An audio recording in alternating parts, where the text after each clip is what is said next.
नमस्ते। आज के इस खास विश्लेषण में हम स्टॉक मार्केट की पूरी कहानी डिकोड करने वाले हैं, एकदम शुरुआत से लेकर आज के दौर तक। हम समझेंगे कि ये काम कैसे करता है और सबसे अहम बात, आज के मॉडर्न ट्रेडिंग की एक ऐसी सच्चाई पर बात करेंगे जो शायद आपको सोचने पर मजबूर कर दे। तो चलिए शुरुआत करते हैं दो बिल्कुल अलग कहानियों से। जरा सोचिए, एक 19 साल का लड़का जो डे ट्रेडिंग में अपनी किस्मत आजमाता है। हर ट्रेड में वो अपना सारा पैसा लगा देता है, इस उम्मीद में कि बस रातों रात करोड़पति बन जाए। लेकिन असल में होता क्या है? भारी नुकसान, सिर पर बहुत सारा कर्ज, और नौबत यहाँ तक आ जाती है कि कर्ज चुकाने के लिए उसे अपनी माँ के गहने तक बेचने पड़ जाते हैं। काफी बुरा लग रहा है ना? लेकिन कहानी यहाँ खत्म नहीं होती। 2004 में वो अपनी बची खुची सेविंग्स को 3 कंपनीज, एजिस लॉजिस्टिक्स, सेरा सैनिटरी वेयर और अतुल ऑटो में इन्वेस्ट करता है। और फिर बस शांति से इंतजार करता है। 2014 आते आते उसका वो इन्वेस्टमेंट 100 गुना बढ़ जाता है। ये कोई मनगढ़ंत कहानी नहीं है, बल्कि जाने माने इन्वेस्टर विजय केडिया की रियल लाइफ स्टोरी है। आज उनकी नेटवर्थ 1723 करोड़ रुपए है।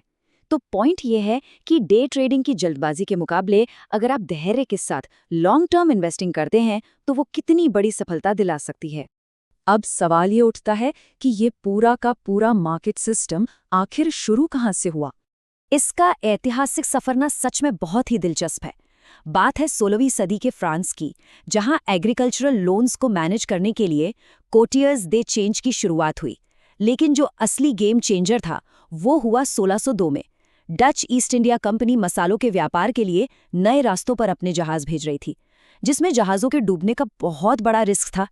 इसी रिस्क को कम करने और बांटने के लिए उन्होंने पहली बार पब्लिक शेयर्स जारी किए और करीब 6 मिलियन गिल्डर्स जुटाए।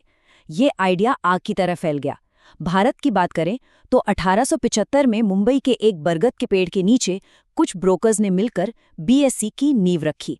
और फिर आगे चलकर 1993 में हमारा नेशनल स्टॉक एक्सचेंज यानी एनएससी बना।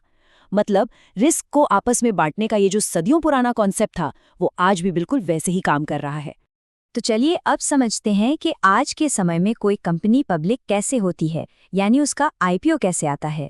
मान लीजिए आपके इलाके की कोई बहुत ही फेमस फास्ट फूड की दुकान है और उन्हें अपना बिजनेस बढ़ाना है।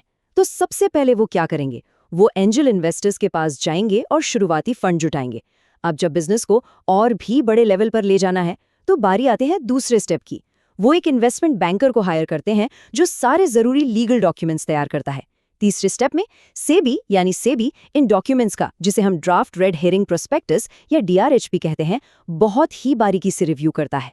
और फिर आखिरी स्टेप होता है बुक बिल्डिंग, जहां शेयर की एक कीमत तय की जाती है, मान लीजिए 100 रुपए से 200 रुपए के बीच। बस इसी तरह से कंपनी अपना आईपीओ लाकर आम जनता से जुड़ जाती है। अब आपके मन में ये सवाल आ रहा होगा कि जब शेयर मार्केट में आ जाता है तो उसकी कीमत कैसे तय होती है। इसका जवाब बहुत ही सिंपल है, डिमांड और सप्लाई। इसे ऐसे समझिए, मान लीजिए मार्केट में सिर्फ 10 शेयर्स मौजूद हैं, लेकिन उन्हें खरीदने के लिए 20 लोग लाइन में खड़े हैं। अब क्योंकि डिमांड ज्यादा है तो कीमत अपने आप ऊपर जाएगी। वहीं दूसरी तरफ अगर खरीदने वाले सिर्फ 5 ही लोग हैं तो सप्लाई ज्यादा होने की वजह से कीमत धड़ाम से नीचे गिर जाएगी। और इसी पूरे बाजार की चाल को समझने के लिए हम निफ्टी 50 या सेंसेक्स 30 जैसे इंडेक्स का इस्तेमाल करते हैं। लेकिन रुकिए, ये गणित इतना भी सीधा नहीं है। कई बार बाहरी चीजें और बिना सिर पैर की अफवाहें भी पूरा खेल पलट सकती हैं। बिना किसी रिसर्च के फैलाई गई एक छोटी सी अफवाह मार्केट खुलने से पहले ही किसी अच्छे खासे स्टॉक को क्रैश कर सकती है। याद है हर्षद मेहता और एसीसी सीमेंट वाला मामला? वो इसका एक परफेक्ट उदाहरण है। वहां मार्केट के असली फंडामेंटल्स तो कहीं पीछे छूट गए थे और सिर्फ अफवाहों के दम पर शेयर्स के दाम रॉकेट की तरह ऊपर नीचे हो रहे थे। अब इन सब बातों का हमारी और आपकी जिंदगी से क्या लेना देना है? चलिए इसे महंगाई के एंगल से समझते हैं। देखिए, महंगाई वो दीमक है जो चुपचाप हमारी आपकी जमा पूंजी को खोखला कर देती है। 2015 में जो 10 ग्राम सोना 26,000 रुपए का था, वही 2024 में उछलकर 76,000 रुपए का हो गया। अब अगर आप अपना पैसा बैंक की एफडी में रखते हैं तो आपको सालाना करीब 6% का रिटर्न मिलेगा। लेकिन भाई, महंगाई भी तो 6% की रफ्तार से बढ़ रही है, तो असल में आपने क्या कमाया? कुछ नहीं। इसके ठीक उलट इंडियन स्टॉक मार्केट ने ऐतिहासिक रूप से लगभग 16% का दमदार रिटर्न दिया है। तो अपनी क्रय शक्ति यानी परचेजिंग पावर को बनाए रखने के लिए स्थिर पड़ी एफडी के मुकाबले मार्केट एक बहुत ही जरूरी टूल बन जाता है। लेकिन हर सिक्के के दो पहलू होते हैं। अब हम बात करेंगे मार्केट के उस काले सच की जिसे अक्सर नजरअंदाज कर दिया जाता है। पिछले कुछ सालों में मार्केट में एक गजब का उछाल देखने को मिला है। सब कुछ डिजिटल हो गया है, ब्रोकर फीस ना के बराबर है और सोशल मीडिया पर इन्फ्लुएंसर्स की तो जैसे बाढ़ आ गई है। इसका नतीजा ये हुआ कि 2024 तक नेशनल स्टॉक एक्सचेंज में 10 करोड़ इन्वेस्टर्स रजिस्टर हो गए। और हैरान करने वाली बात तो ये है कि इनमें से 1 करोड़ इन्वेस्टर्स तो सिर्फ 5 महीनों के अंदर जुड़े हैं। लेकिन इस स्पीड के साथ एक बहुत ही खतरनाक ट्रेंड शुरू हो गया है। लोग अब लॉन्ग टर्म वेल्थ बनाने के बजाय रातों रात अमीर बनने के शॉर्टकट ढूंढ रहे हैं और स्पेक्यूलेशन यानी सट्टेबाजी की तरफ तेजी से भाग रहे हैं। ये ट्रेंड कितना डरावना है, ये सेबी की फ्यूचर्स एंड ऑप्शंस यानी FNO ट्रेडिंग की रिपोर्ट से साफ हो जाता है। देखिए, लॉन्ग टर्म इन्वेस्टिंग काम करती है, ये तो हमने देखा, लेकिन जब आप मार्केट को एक कसिनो की तरह इस्तेमाल करते हैं तो नतीजा क्या होता है? हर 10 में से 9 रिटेल ट्रेडर्स यानी पूरे 90% लोग अपना पैसा गंवा रहे हैं।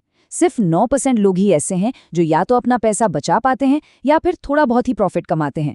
और 1 लाख रुपए से ज्यादा का प्रॉफिट कमाने वाले वो सिर्फ और सिर्फ 1% लोग हैं।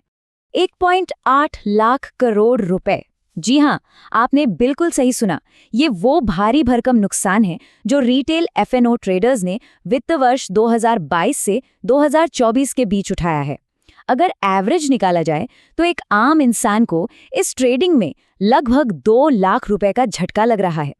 ये सिर्फ कुछ नंबर्स नहीं है, ये लाखों लोगों की जिंदगी भर की खून पसीने की कमाई है जो एक झटके में बिना सोचे समझे लिए गए फैसलों की वजह से जीरो हो गई। तो इस पूरे विश्लेषण के बाद हम उसी सवाल पर वापस आते हैं, क्या स्टॉक मार्केट लंबी अवधि में वेल्थ बनाने का एक सॉलिड टूल है या फिर सट्टेबाजी का कोई मॉडर्न कसिनो? उस शुरुआती कहानी को याद रखिए, विजय केडिया की डे ट्रेडिंग की नाकामी और फिर लॉन्ग टर्म इन्वेस्टिंग से मिली वो जादुई सफलता। आपको अपने पैसों के साथ कैसा बर्ताव करना है, ये फैसला पूरी तरह से आपका है। एक समझदार इन्वेस्टर बनना है या फिर एक सट्टेबाज, इस पर गंभीरता से जरूर सोचिएगा।